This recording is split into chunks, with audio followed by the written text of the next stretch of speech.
नमस्ते दोस्तों। आज मैं आपको एक ऐसी कहानी सुनाने जा रही हूँ जो शायद कई घरों की अनकही हकीकत है। यह कहानी है एक नैनवेली दुल्हन की, जिसके सपनों का घर धीरे धीरे एक खामोश आंगन में बदल गया। यह कहानी है साक्षी की। साक्षी एक हंसमुख, जिंदा दिल लड़की थी जो अपने मायके में हमेशा हंसती खिलखिलाती रहती थी। उसे लगता था कि शादी के बाद उसे एक नया परिवार मिलेगा, जहां उसे ढेर सारा प्यार और सम्मान मिलेगा। जब उसकी शादी अमन से हुई, तो शुरुआत में सब कुछ बहुत अच्छा लगा। ससुराल में बड़ा घर था, सब लोग मिलनसार दिखते थे और अमन भी उसे बहुत प्यार करता था। लेकिन धीरे धीरे साक्षी को महसूस होने लगा कि सब कुछ वैसा नहीं है जैसा दिखता है। उसके ससुराल में एक अजीब सी खामोशी और बेरुखी थी।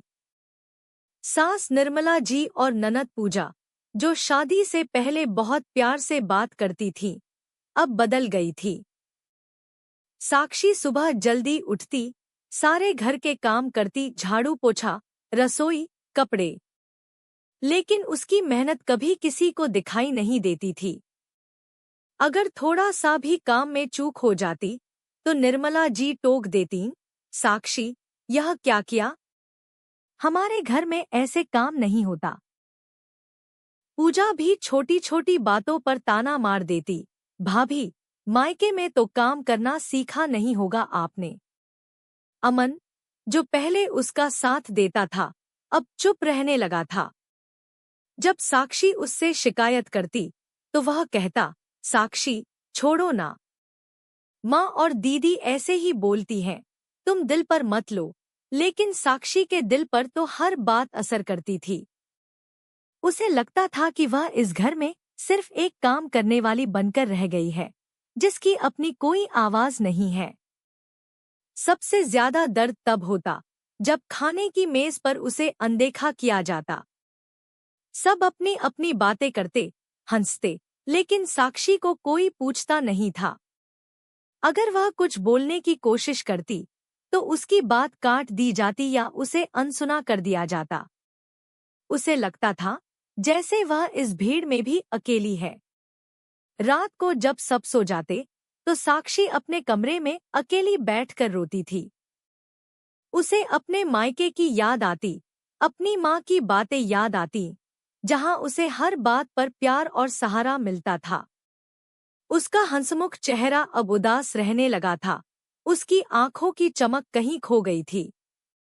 एक दिन जब उसकी माँ का फोन आया, तो साक्षी अपनी भावनाओं को रोक नहीं पाई और रो पड़ी। उसने अपनी माँ को बताया कि वह कितनी अकेली और नाखुश है।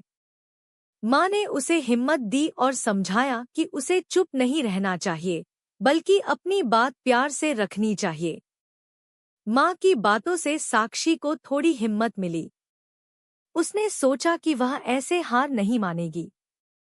अगले दिन खाने की मेज पर जब निर्मला जी ने फिर उसे किसी बात पर टोका, तो साक्षी ने पहली बार हिम्मत करके कहा, माँ जी, मैं कोशिश करती हूँ। हो सकता है मुझसे कोई गलती हुई हो, पर मुझे सीखने का मौका दीजिए। मैं भी इस घर को अपना मानती हूँ और आपका प्यार चाहती हूँ। शुरुआत में सब हैरान हुए, किसी को यकीन नहीं हुआ कि साक्षी ने जवाब दिया है। निर्मला जी और पूजा ने तो मुंह फेर लिया। लेकिन अमन, जो हमेशा चुप रहता था, उसने पहली बार अपनी माँ और बहन को देखा और शायद कुछ महसूस किया। हालांकि एक दिन में सब कुछ नहीं बदला, लेकिन साक्षी ने हार नहीं मानी। उसने प्यार से अपनी बात रखनी शुरू की, छोटी छोटी खुशियां ढूंढनी शुरू की। उसने अमन से भी खुलकर बात की कि उसका चुप रहना उसे कितना अकेला महसूस कराता है।